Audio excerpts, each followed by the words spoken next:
So, as I mentioned, the macronutrient, which typically just means calorie breakdown, this is the breakdown for different. So, sugar and alcohol are synonymous with their calorie breakdown. They're both 7. Okay, so we're looking at 7 calories per gram of alcohol. But we're going to get more detailed here in a second. Next slide, Matt.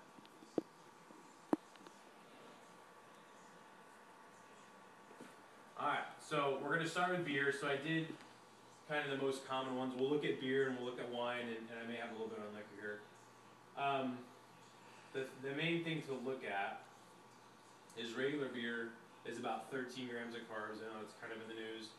In terms of lower carb beers, it's about 150 calories. Okay, and that's about your average regular beer. What we're going to look at here in a second when we see wine, on average is about 135 to 140 calories a glass.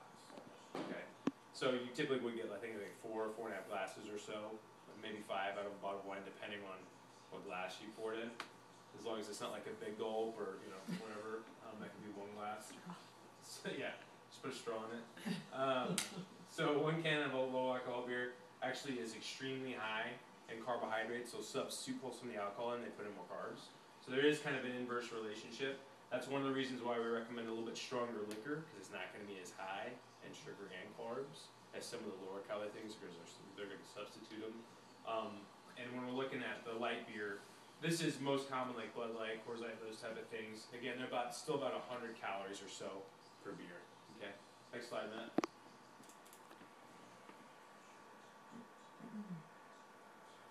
So this is wine. So I broke down several kinds of wine, and champagne, where champagne is actually one of the lowest ones, and what it actually recommends is when you're drinking alcohol to revert from fruit sources in terms of your alcohol choice. So like champagne is a fruit source, so it only actually has 2 grams of carbohydrates and it's only 85 calories.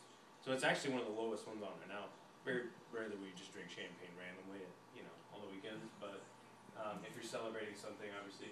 Dessert wine, just super, super sweet, is actually really one of the higher calorie ones. It's 165. The regular red wine, but that's 6% alcohol. Obviously, this is a little lower than some of the wines are typically 12% alcohol. I think that's a 12% alcohol. We're looking at 74 calories. So again, one of the reasons why I'd recommend wine, one, it's pretty strong. You're not going to drink as much, and it's lower in calories. Plus, because some of the resveratrol and obviously grape extracts and those type of things, it's somewhat healthy for your heart and blood pressure. This is your regular red wine that we have up here. So it's 123 calories, and it's only 4 grams of carbohydrates. So again, one of the other benefits of wine is it's much lower in carbohydrates, okay, and lower in sugar. And then table wine. Table wine, when I was looking up, is pretty synonymous with white wine in terms of its calorie breakdown and everything. Obviously, most people are either going to hit a red or a white. I couldn't find any difference between like a Merlot or a Cabernet. I mean, they're all going to, Cabernet is a little sweeter, so it's probably going to be a little bit higher in carbs, I'd imagine, but they're all going to be roughly the same. And it's going to be anywhere from 123 to 150 calories. So what's the reduced wine? It's sort of like reduced alcohol wine. Oh, it's the percentage. Okay. Yeah, exactly. Okay. Yep, it's a lower, it's a low, which, I don't know, I've never heard of reduced alcohol wine. Yeah. I guess it's equivalent like an O'Doul's, but it's a Yeah. wine. But yeah, I don't know why you drink it. But I've actually never heard of it. But yeah, I would say your general regular wine is probably your best bet. Next slide, Matt.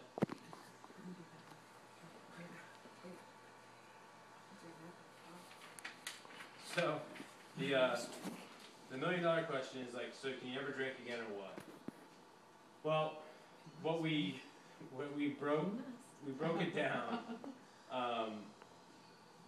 Like I said, and I'll give you a recommendation. Typically, what we're looking at here is once or twice a week is really not the end of the world. Okay, if we're working out and the rest of the nutrition is in play. There are some recommendations which I didn't put in here because they were pretty lengthy, which I'll discuss at the end. Of if you know it's an evening or you're going out or something where you're going to be drinking things, you can adjust that day, and kind of some tricks that you can do on that. We'll get to that in a second. But again, 2 to 3 glasses. Really think about it. It's about 150 calories a glass, so we're just going to keep that in mind. But this was kind of the order in terms of what to be looking for to drink in. So wine first. Liquor was actually, I didn't do a slide on liquor because there's so many of them, but it was rated second because of its potency in alcohol, because it's so high. Light beer, and then dead last would be regular beer. It's highest in carbs, highest in sugar. So really wine or liquor, and I know a lot of people think it's not necessarily a myth, it's one of the truisms is clear liquor is a little bit better. So that's why I put with diet soda. So any kind of a clear liquor with a diet soda, you're pretty much going to be okay as well. Obviously, we're going to revert to those over the whiskeys or the darker things because they're going to be a little bit higher in sugar. So the lighter, you look for a wine or a clear liquor if you're going to be having alcohol. And then the frequency, like I said, 2 times a week is needed, or if you have your kids. Next slide. It's like one glass of wine in the evening is not always so good. Like, if you're just going to have one, like, so you might as well have 4. Well, and then not drink again until the end of the week. Or 3. Okay. 3. Yeah, honestly, it would be better to have a little bit more in one serving than have a little bit every night.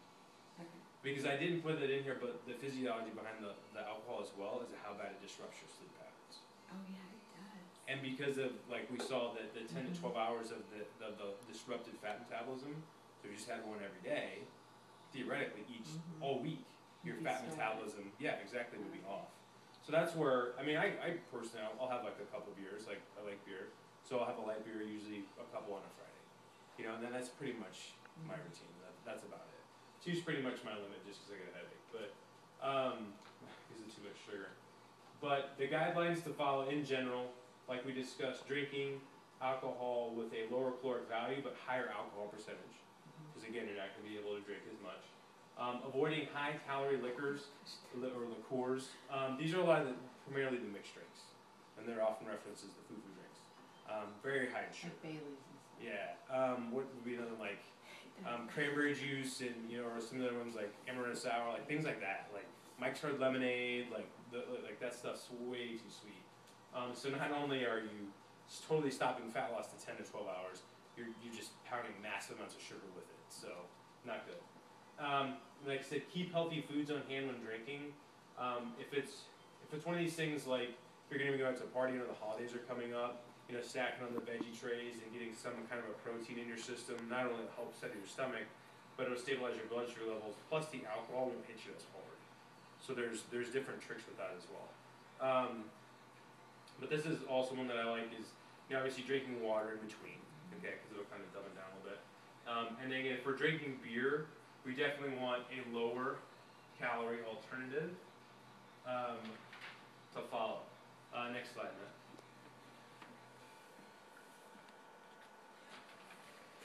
So this is the last main slide, and then we'll kind of go through guidelines in terms of kind of how to prep for a day if you have a party for that evening or what you can kind of play with.